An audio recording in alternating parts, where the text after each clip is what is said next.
At least Nathan makes us proud, my father said, raising his glass. I didn't flinch. I didn't cry.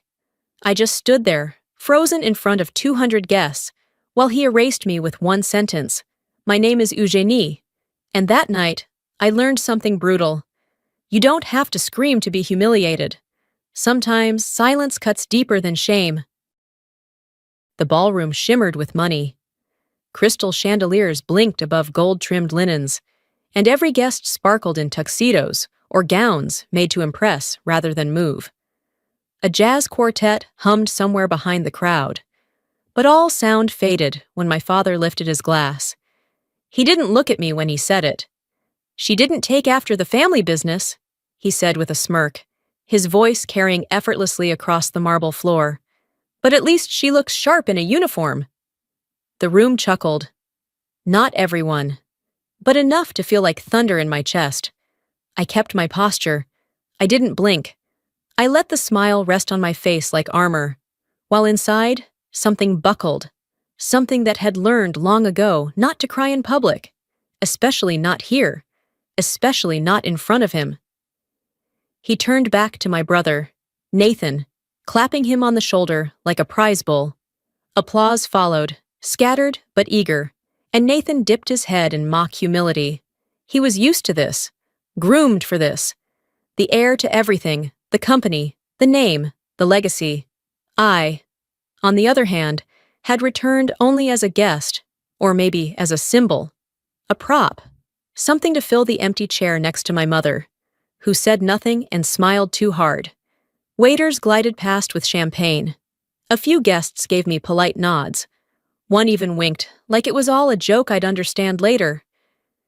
But it wasn't a joke. It was a message. I didn't belong here, not as a daughter, not as a veteran, not as anything. My father had said it with a smile, but the meaning was scalpel sharp, and I couldn't stop thinking about how many years I'd tried not to care. But it only took one sentence, one glass raised too high, to undo everything I thought I had made peace with. There was a hallway in our house lined with family portraits, oil paintings in gold leaf frames, each face stern, proud, and painfully male. Davenport men going back generations stared down at you as you passed, like silent judges weighing your worth. My brother Nathan's spot had been reserved since he was 12. Mine was never mentioned. Growing up in that house was like living inside a glass case, polished from the outside, suffocating on the inside. Expectations weren't spoken. They were assumed, inherited, and enforced by glances across dinner tables and checkbooks slid silently into pockets. Nathan took to it naturally. He walked like our father, talked like him, knew when to agree, when to smile, when to charm the boardroom. He was the chosen one before he even understood what that meant. My place, if I had one, was to support the image, not question it. But I did question it. Quietly, at first. Then louder, when I applied to the academy. I didn't leave to rebel. I left because staying meant dying by degrees, invisible, obedient, and resentful. I chose the military because it didn't care about last names or legacy. It cared about grit, clarity, and action. Things I could measure, things I could earn. I still remember the day I told my father. His face didn't move, not a twitch, just a long sip of bourbon and one sentence. Don't expect that to impress anyone here. He meant the family, the board, the bloodline. He never forgave me for stepping out of the frame he built. And in truth, I never asked him to. I needed air. The ballroom was too full, of cologne, of laughter, of people clinking glasses like they'd never questioned their place in the world. I slipped through a side corridor and found myself near the service hallway. That's when I heard them. She doesn't have to understand, Nathan said. His voice relaxed, almost bored. Just get her to show up in uniform next to the company logo. That's all anyone sees. My father chuckled, low and dry. A hero sells well these days, especially one we can control. I didn't move, didn't breathe. The words slid down my spine like ice water. They weren't discussing me. They were packaging me. And suddenly, The uniform I once chose as escape felt like a marketing prop in someone else's script. I backed away before they saw me, pulse high, mouth dry. The music from the ballroom spilled into the hallway again. I followed it, back into the lights, the chatter, the illusion. That's when I saw him. Across the room, half-shadowed near the far column, stood a man in dress-white uniform, polished, still, eyes locked on me. I knew that face. I'd seen it in desert heat, under blackout tents, in briefing rooms where lives were wagered on judgment calls. Admiral Maxwell. He hadn't changed, but his presence here, unexpected. And judging by the way he watched me across the room, me in my civilian dress, holding a glass I hadn't sipped, something told me this night wasn't going to unfold the way my father planned. The microphone squealed once before settling into silence. My father stood at the head of the ballroom, hand lightly resting on Nathan's shoulder, like it was a claim of ownership. The spotlight caught his smile, polished, rehearsed, and hollow in a way only I could recognize. He started with the expected: years of sacrifice, legacy, expansion, numbers. Then he turned to Nathan, calling him a man of vision, discipline, and dignity. Everything a Davenport should be. Polite applause followed. Nathan didn't look at me. He didn't need to. Then came the pause. That sharp pivot I knew too well. And of course, my father continued, lifting his glass again, our daughter's here tonight. She may have taken a different path, but hey, at least she knows how to pick a dress that fits. Laughter, scattered but loud enough. One of the board members leaned toward his wife and said something I couldn't hear. She smirked. Another guest added, not everyone's cut out to lead. Some are born to decorate the room. I took a sip of water I didn't need. My fingers gripped the base of the glass too tightly, but I held the smile. If the Navy taught me anything, it was how to remain motionless under fire. Stillness, I had learned, was its own form of power. But inside, something shifted. Not rage, not shame, just a slow, deep cracking. Not from the insult, from the realization that it no longer surprised me. I didn't see him move at first. Admiral Maxwell had blended into the back of the ballroom, near the edge of the dance floor, quiet, watchful. But when he stepped forward, everything else seemed to still. No one else noticed yet. The laughter from my father's comment was still fading when I heard it. The sharp, deliberate cadence of dress shoes crossing marble. He stopped directly in front of me. Our eyes met, briefly, firmly, and then, in full view of the entire room, he straightened his spine, brought his hand crisply to his brow, and delivered the salute. Yes, ma'am. The air snapped. Someone dropped a fork. My mother's glass tilted. My father's hand trembled just enough to make his scotch ripple. I didn't return the salute. I didn't move. I only stood there, while every face in that ballroom slowly turned toward us, toward me. Not a single word had been said, but the room had changed. All of them now knew I was not who they thought I was, and neither was he. The silence after the salute didn't last long. Someone coughed, a fork clinked against porcelain, and then the murmurs began. Soft, unsure, stretching across the room like a ripple of disbelief. My father's voice cut through it, sharp, controlled, almost. Don't tell me you brought him here to put on a show. Eugenie. He finally looked at me, but it wasn't a father's gaze. It was the stare of a man whose grip on the room had slipped. The power he wielded so easily, so absolutely, had just cracked, and he didn't know whether to patch it or smash what was left. You think a decorated lapel and a stiff salute changes anything? He added, voice climbing. You think these people will forget who you really are? He didn't say it, but I heard it anyway.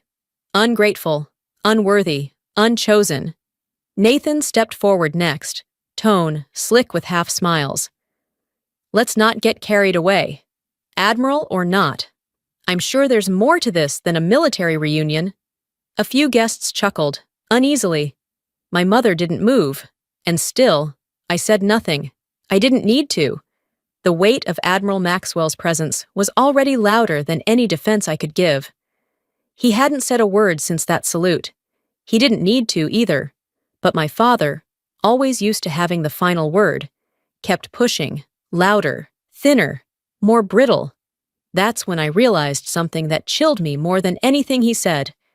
He wasn't angry because I embarrassed him. He was afraid because, for the first time in his life, he didn't know what I was capable of. I could feel the shift. The laughter had soured. The whispers carried weight now. Tonal changes. Glances passed across flutes of champagne, like coded messages.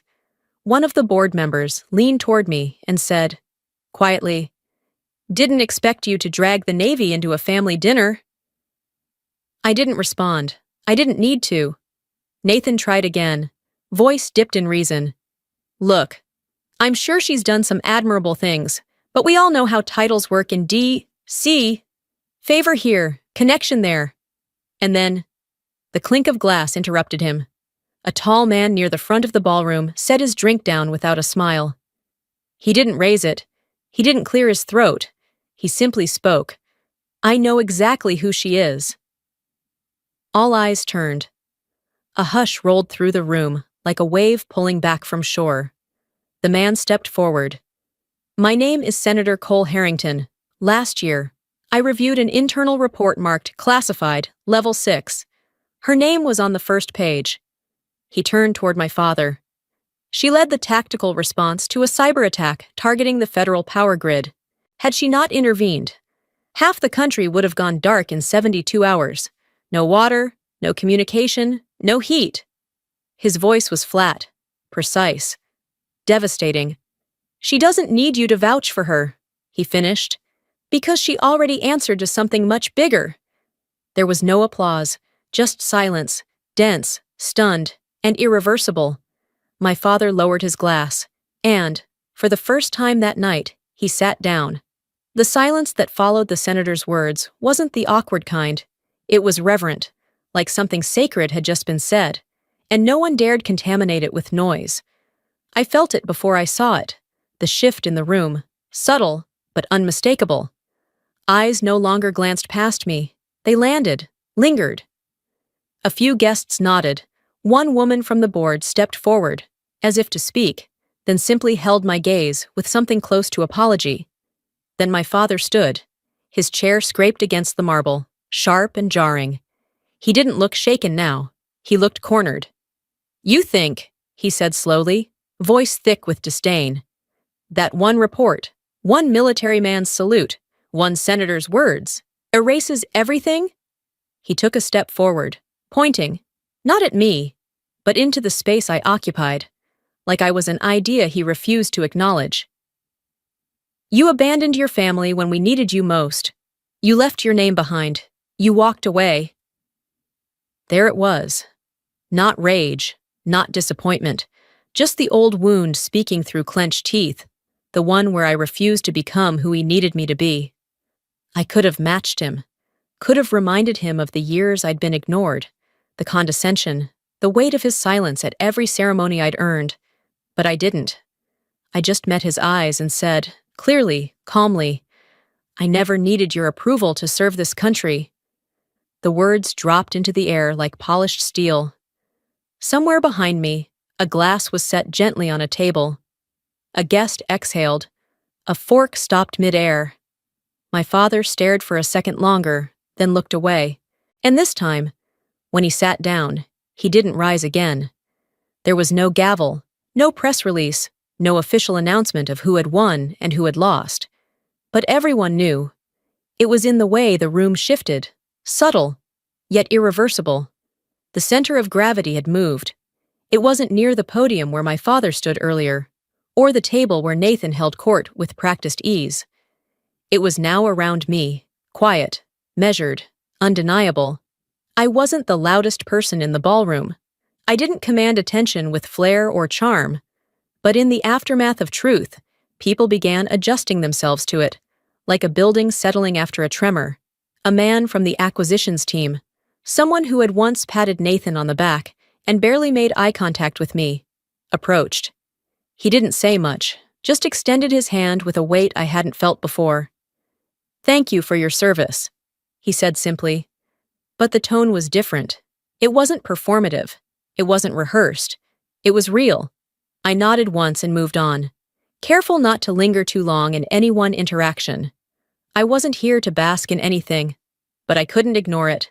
The nods, the changed expressions, the way conversations leaned toward me now, like people were recalibrating their assumptions.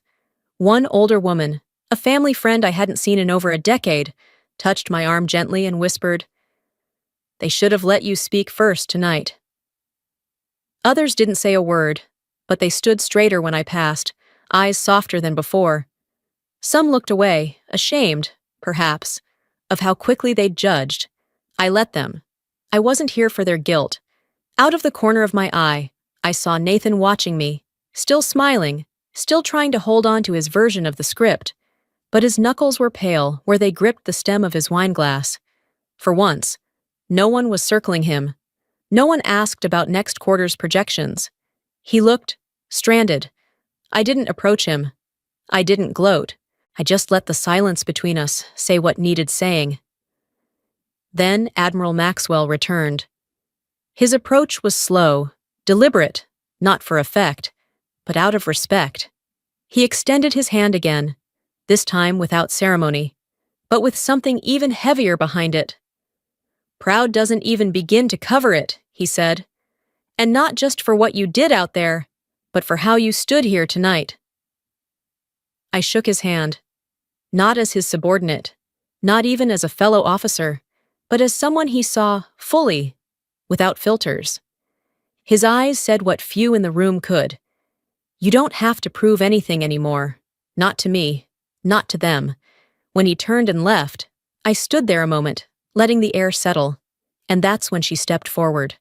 My mother had always been poised, always polished. She wore silence like an accessory, one she'd used to survive in my father's world.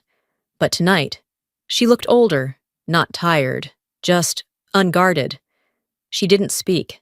Her hand reached for mine slowly, like she wasn't sure if I'd take it. And for a second, I wasn't sure either. But then I felt the tremble in her fingers, just barely. And I understood. This wasn't a performance. It wasn't a last-minute apology wrapped in sentiment. It was something raw, wordless, human. She didn't say I'm sorry, but she didn't have to. And for the first time in years, I didn't flinch. I let her hold my hand. I let her feel the weight of everything I had carried in silence. Not for forgiveness, but for acknowledgement.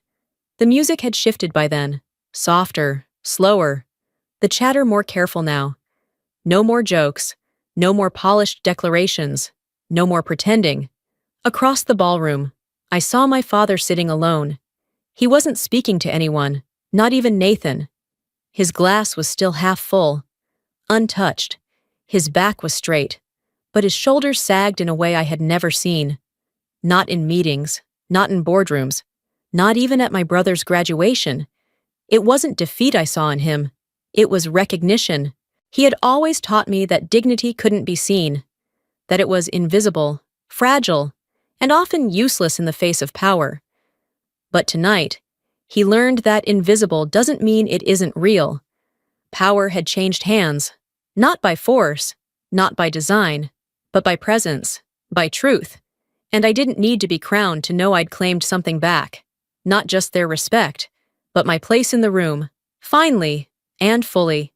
I left the ballroom as the strings of a violin faded into the distance, swallowed by the hush of polished marble and tired applause. No one followed. No one stopped me. And for once, I didn't look back. By the time I reached D.C., the city had already fallen into its late-night hush. The monument stood still, bathed in amber light, and the Potomac shimmered under the weight of 1,000 reflections. I didn't change out of my dress. I didn't take off my shoes. I just walked, steady and alone, until I reached the edge of the river. There were no cameras, no celebrations, no one waiting. I sat down on a cold stone bench, one I'd known for years, one I used to visit when I felt like I was disappearing. I stared out across the water, where the lights of the city blinked softly against the current. And I remembered, not just the words thrown at me over the years, the questions, the silence, the way my name always seemed to end with an ellipsis when spoken by family. I remembered the look in my father's eyes when he finally saw me and didn't know what to say.